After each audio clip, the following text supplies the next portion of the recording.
Sways, the brand new Watch a Comedy film, and the thing about comedies, and I said this when I covered No Hard Feelings, and that is, it's really hard for me to watch a comedy. Because sometimes I just see the stick getting poked, pun not intended with this movie, but, you know, I just see the stick getting poked, saying, huh? That was funny, right? Huh? Please, love, please. Like, I'm that guy who will watch stand-up versus a comedy, for me, personally. I will watch a Netflix comedy stand-up special versus, like, watching whatever big comedy there is that year. So it's really, and I was like, oh, there's nothing out there. Blue Beetle and Ninja Turtles doesn't come out in this way until, like, September. That sucks. I kind of want to talk about stuff that, I want to talk about, like, a brand new movie. What is it? What's on? Sways and all. And I'm like, fine, I'll check it out.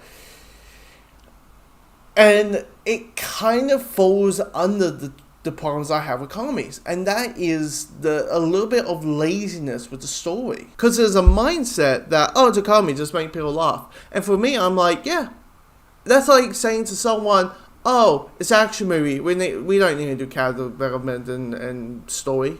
We just need to blow shit up. That's going to entertain. For me, that's key jangling. That's kind of, in a way, assaulting the audience a little bit. Because all it is, it's dangling keys. It's like, ooh, look at the shiny thing. Look at the shiny thing. Look at the shiny thing. Meanwhile, I want the cake.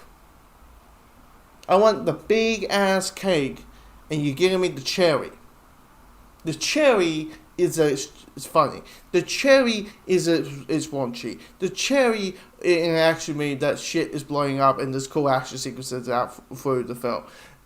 Or in a horror, you're getting jump scares and you're getting thrills. You're doing all that, but the story is the cake.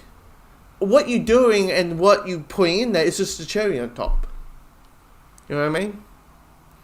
And that's what Sways is. I mean, here's the thing. The concept of, like, here's something that's normally targeted towards families, and let's, like, make the super adult, do not show this to kids movie. Or you're gonna, little Timmy's gonna ask some questions.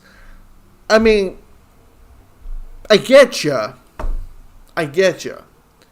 And, the back home to the owner, and what if the owner was a dick and it wasn't getting home to the owner, it is getting back to the owner for fuck you that you abandoned me movie by buying the dick off. By the way, Wrecking Ball, I won't lie, the dick buying scene, it worked. It worked. I'll give you a scene that did work. But it's just, the thing is, this movie is a stitch of scenes. This feels like a YouTube video. A YouTube series, like a 10-minute YouTube series that would happen like once a week, and it's kind of getting stitched together, and probably in a week by week fashion. If, like, okay, episode 1 they're at the you got the premise. Episode 2 is they're on the fair. Episode 3 there's the eagle. Episode 4 they're on the mushrooms.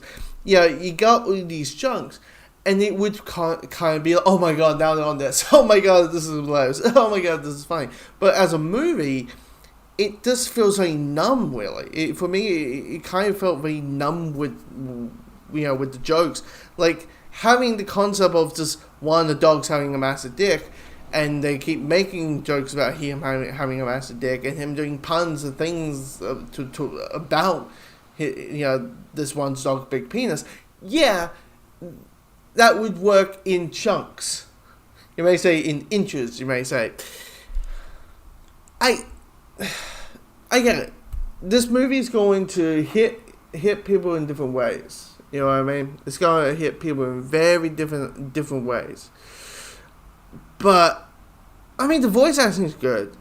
There's a relationship between two of our main 4 dog characters, and I was like, yeah, go for it. It's also they plant story seeds that I wish was added a little bit earlier.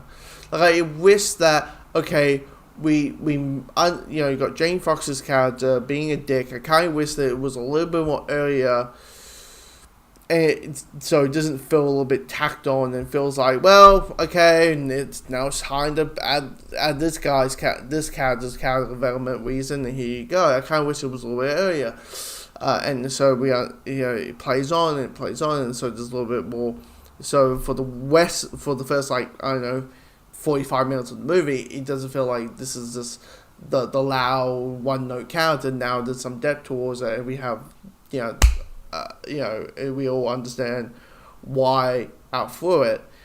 Or there's a leg shit, and it's just like, it's essentially one of these movies where it's like, after the big event happens, it's like ends in 2 minutes, because you get the, like, oh, this happened, and oh, blah blah blah, this happens, and blah blah blah, this happens. It's just, I don't know.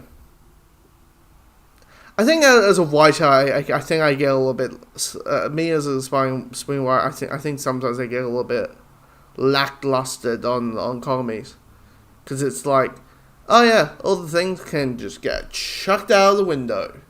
All the things, plot and escalations and catalysts, and there's a goal.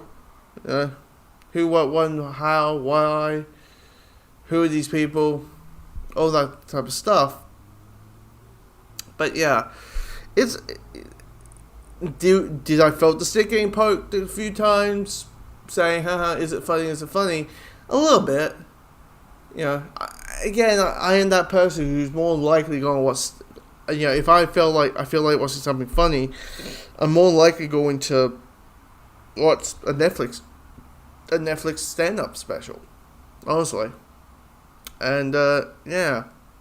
But, anyway, comment below what you think of Sway, if you have seen it. Comment below what you think of it.